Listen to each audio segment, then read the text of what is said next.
पाकिस्तान में कोई नौजवान अपना मुस्तकबिल सिक्योर फील नहीं कर रहा। फैसल वावडा ने एक ही लाइन ली हुई है कि इमरान खान की जान को बुशरा बीबी से खतरा है। तारीख हमें बताती है कि अगर उस लीडर को दीवार के साथ लगाने की कोशिश की जाए जो अवाम में मौजूदा दौर में मकबूलियत की तमाम हदें पार कर चुका हो, तो हमेशा सिस्टम की हार होती है। इसकी मिसालें भी मैं आपके सामने रखूंगा। नंबर 2, जिस मुल्क में मुआशी अदम इस्तेहकाम होता है, वहां अगर सियासी अदम इस्तेहकाम आ जाए तो बहुत बड़ा तसादुम होता है।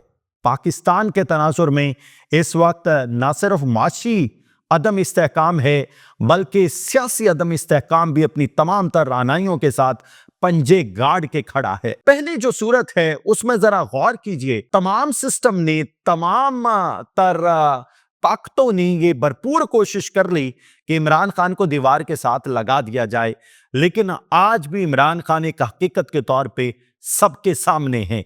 हम अगर माजी में देखें, हम ये नहीं कहते कि ये नवाज शरीफ या जुल्फिकार अली भुट्टो, उनके साथ जो कुछ हुआ वो दफन हो गए। उनकी भी बड़ी वाज़ेह मिसालें हैं। जुल्फिकार अली भुट्टो को फांसी लगवा दिया, लेकिन उसकी बेटी को 2 दफा मौका देना पड़ा। आज भी उन्हीं के कुछ लगते सदरे पाकिस्तान हैं, ये एक हकीकत है। एट द सेम टाइम जब नवाज शरीफ को हमने मुल्क बदर कर दिया, उसके बाद नवाज शरीफ को भी हमें मौका देना पड़ा, और आज भी नवाज शरीफ एक पार्टी के सदर हैं और फिर उनकी बेटी वजीर आला पंजाब हैं, लेकिन अवामी मकबूलियत ना होने की वजह से उनकी वो इंपॉर्टेंस नहीं है, वो से नहीं है जो आज भी इमरान खान की है। कंपैरेटिवली जब माजी में जुल्फिकार अली भुट्टो की कबूलियत थी, मकबूलियत थी, उस वक्त जुल्फिकार अली भुट्टो को कोई नहीं हरा सका, और जब नवाज शरीफ की मकबूलियत थी और उसके बाद थोड़ी सी कबूलियत भी हुई, तो कोई नहीं हरा सका। अब इस सूरत हाल में नुकसान किसका है? हम किस हद तक, कब तक इस सारे सिस्टम को दबाए रखेंगे? जितना दबाएंगे उतनी ताकत के साथ ये सिस्टम हमें रिटेलिएट करेगा। मतलब कब तक आप पाकिस्तान तहरीक इंसाफ के रहनुमाओं को जेलों में रखेंगे? कब तक पाकिस्तान तहरीक इंसाफ के साथ मुज़ाकरात की बात नहीं करेंगे? अगर पाकिस्तान तहरीक इंसाफ के साथ अभी मुज़ाकरात की बात चल पड़ी तो शायद अगले कुछ 4-5 सालों में इस्तेहकाम की तरफ हम मूव कर सकें।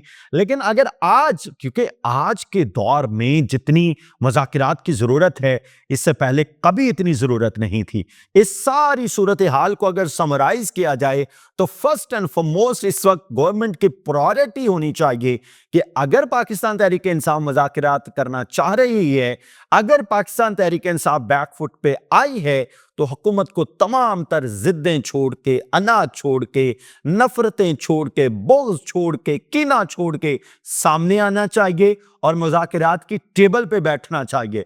हम सब जानते हैं कि जनरल बाजवा के दौर में अदालतों ने क्या क्या क्या कुछ किया। हम सब जानते हैं साकिब निसार साहब ने क्या क्या कुछ किया। सारी दुनिया जानती है कि इस वक्त सिस्टम ने पाकिस्तान तहरीक इंसाफ के साथ क्या किया, अदालतें क्या कर रही हैं। और हैरानकुन बात यह है कि अदालतें जो भी कुछ कर रही हैं, अदालतों के घर वाले उसके खिलाफ हैं। अदालतों के जब मुअज़्ज़ज़ जजेस साहिबान घर जाते हैं तो उनके घर वाले पूछते हैं कि ये फैसला तो इस तरह वाज़े नजर आ रहा था, इसका रिजल्ट इस तरह कैसे आ गया?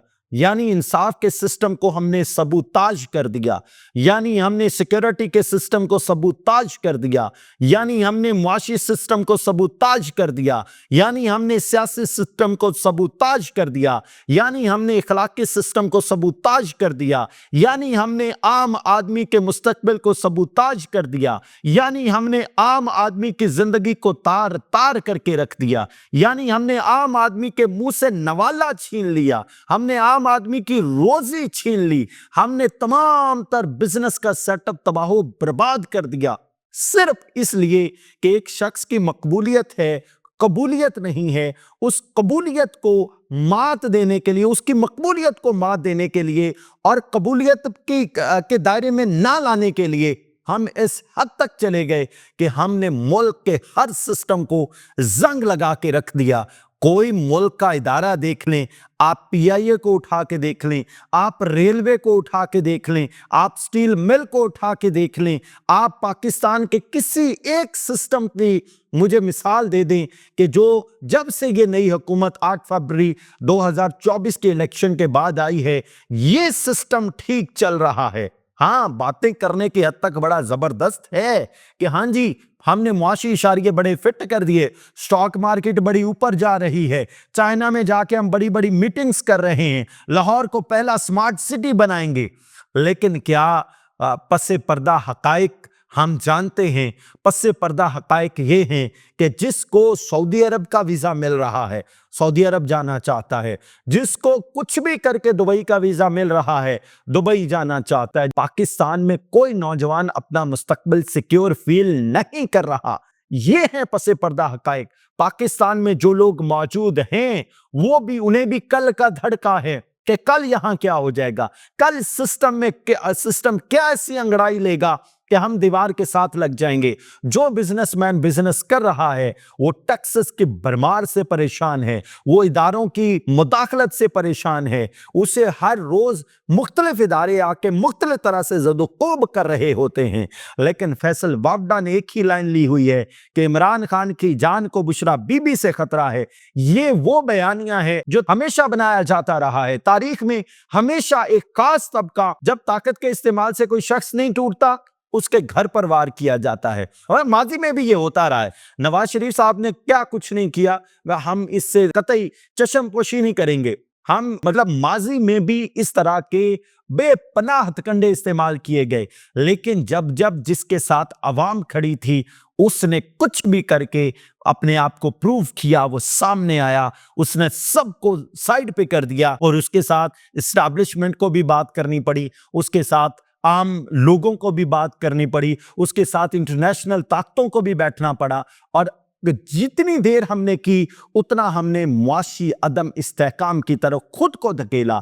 इसलिए आज से मेरी गुजारिश है, इस मुआशी अदम इस्तेहकाम को काउंटर करने के लिए हमें सियासी इस्तेहकाम लाना होगा। और जब तक हम, अगर पाकिस्तान तहरीक इंसाफ आज मुज़ाकरात के लिए राजी है तो बराए मेहरबानी हुकूमती सतह पे, सरकारी लेवल पे, इदारों की सतह पे तमाम लोगों को मिल के बैठना चाहिए और मिलजुल के बात करनी चाहिए, क्योंकि तारीख ये बताती है कि लड़ाइयों का वाहिद हल मुज़ाकरात की टेबल है। मैस पॉलिटिक्स को सब्सक्राइब कीजिए, यूट्यूब पे घंटी के बटन को जरूर दबाइए और फेसबुक पे हमारे पेज मैस पॉलिटिक्स को लाइक और फॉलो जरूर कीजिए। आपकी समातों का बहुत बहुत शुक्रिया।